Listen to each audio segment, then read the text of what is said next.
Welcome to Incredible Lab channel. Today I'll show you how to enable NFC in your Android phone. Now the first thing you have to do is go to your settings app. Now from here go to connections and then go to NFC and contactless payment. Now just tap here to enable NFC and it's enabled.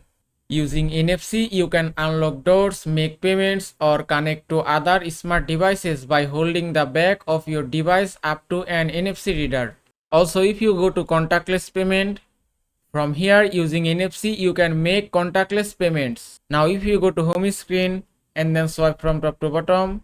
Now if you cannot find NFC option here, just tap on pencil icon, then tap on edit. Now from here you can find NFC option. Here it is. Then just touch and hold it and drag it to here. Then tap on done and it's done. Now if you swipe from top to bottom again, now you can also enable or disable NFC from here. And that is how you can enable NFC in your Android phone. I hope this video was helpful. If it was, please give it a thumbs up and don't forget to subscribe.